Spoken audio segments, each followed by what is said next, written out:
Hola, buenas tardes. Mi nombre es Rebeca Sanz, soy enfermera oncológica en HC Marbella, un hospital privado de la Costa del Sol, y vengo a hablaros de la correcta selección del dispositivo vascular en la terapia intravenosa. ¿Vale? Vamos a comenzar hablando a ver, de lo que es el calibre, ¿vale? Bueno, el calibre es el diámetro externo que tiene la porción intravascular del catéter. ¿Cómo medimos ese calibre? Pues el calibre se mide en gauchis y el tamaño lo determina el número de catéteres o de cánulas que caben en un centímetro cuadrado. ¿Esto qué quiere decir? Que tendríamos 20 catéteres en un centímetro cuadrado y que, por ejemplo, el 14 gauge entrarían 14 cánulas.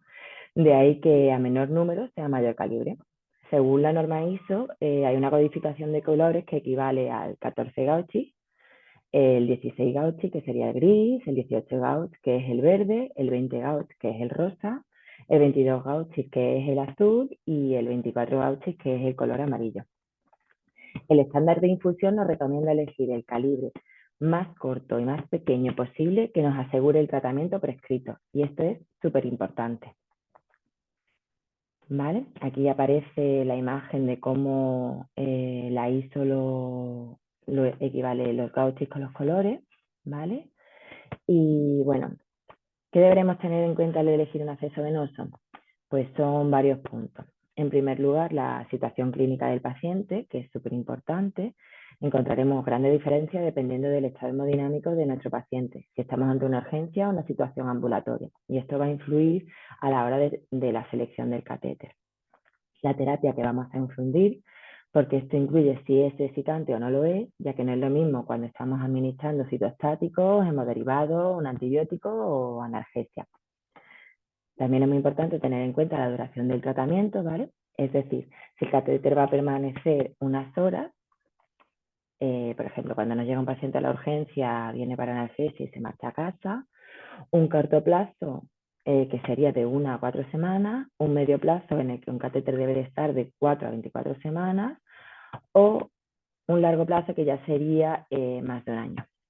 También tendremos en cuenta el capital venoso del paciente, los antecedentes de canalizaciones previas. Muchos de nuestros pacientes nos pueden dar esta información, ya que han sido ingresados y tratados previamente. Y nos pueden comentar cómo están sus venas. Clásicamente nos dicen, uy, pues me han hecho un montón de pinchazos, me ha costado mucho que me cojan la vena. Estas son las experiencias del paciente que siempre deberemos tenerla en cuenta.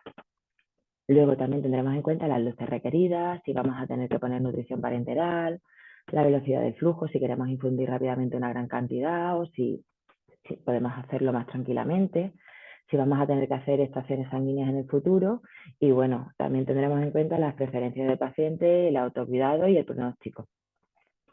Como que siempre desde que salimos de la carrera, pues nos obsesiona siempre o casi siempre poner calibres generalmente muy grandes para el capital venoso que tiene nuestro paciente, ¿no?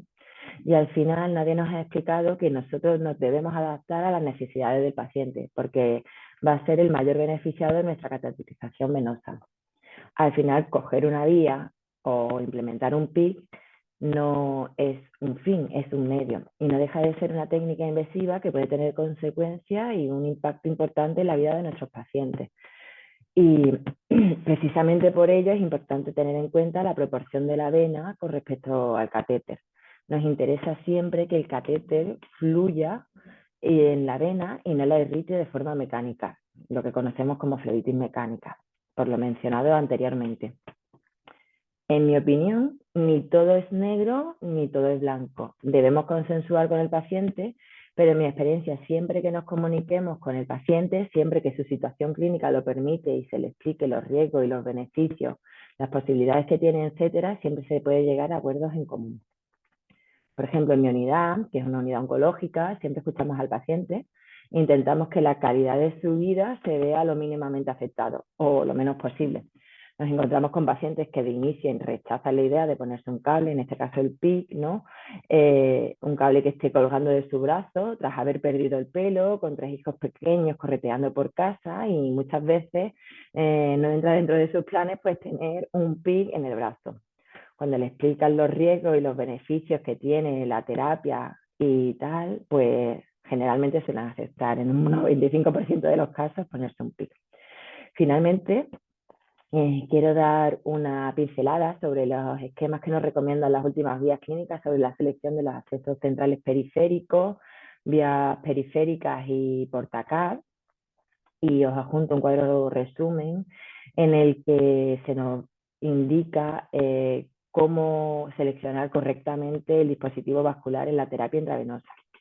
Por ejemplo, en la unidad de oncología de mi centro, siempre realizamos una valoración previa conjunta en la que implicamos al paciente, médico y enfermero para la toma de decisiones del catéter más adecuado. Siempre tratamos de tener en cuenta todas las preferencias del paciente, si un tratamiento es vesicante, si no lo es, si será un catéter de corto plazo o de largo plazo, el pronóstico de la enfermedad, si ha tenido una buena o una mala respuesta a los tratamientos previos para evitar así un mayor número de punciones. ¿Qué haremos? Lo primero, a la hora de prescribir un tratamiento, tendremos en cuenta en mi unidad si es un tratamiento vesicante o si no lo es. Si no es vesicante, pues tendremos en cuenta cuánto dura el ciclo. Si es un plazo corto es un mes y tiene un buen acceso venoso, nos decantaremos siempre por la vía periférica. Si tiene un mal acceso venoso, pues nos decantaremos por un PIC. Si el tratamiento esperamos que dure entre un mes o 6 meses y tenemos un buen acceso venoso, pues vía periférica. Si tiene mal acceso venoso, un PIC. Y a partir de un año, si tenemos un buen acceso, intentaremos vías periféricas o PIC, y si tiene un mal estado, un PIC o un portacat. Si el tratamiento es vesicante, ¿vale? Cuando hablamos de vesicante es que puede dañar el endotelio, puede tener consecuencias graves para el paciente. Independientemente del tiempo que deba estar el paciente en tratamiento, siempre nos decantaremos por un acceso central, ya sea de carácter periférico o portacat. Si es de corto plazo, seleccionaremos el catéter PIC, ¿vale? Que es el acceso central de inserción periférica, y siempre que el capital venoso nos lo permita. Y si no, emplearemos un portacat. Si esperamos que el tratamiento dure más de un año, pues colocaremos un portacat.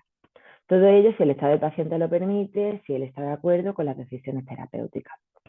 Fuera del ámbito oncológico, que es el que a mí me toca de cerca, en líneas generales hay muchas guías que describen en qué situaciones hay que usar cada catéter.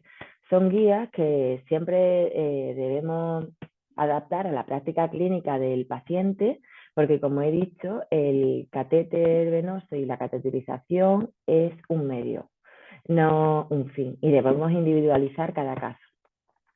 Los catéteres más pequeños están recomendados para venas frágiles y de pediatría, que son los amarillos y los azules, el 22 Gauchi y el 24 Gauchi. A partir de un 22 podemos transfundir y administrar tratamiento intravenoso fácilmente, incluidos quimioterápicos. Nosotros, por ejemplo, con las quimioterapias siempre colocamos un 22 Gauchi.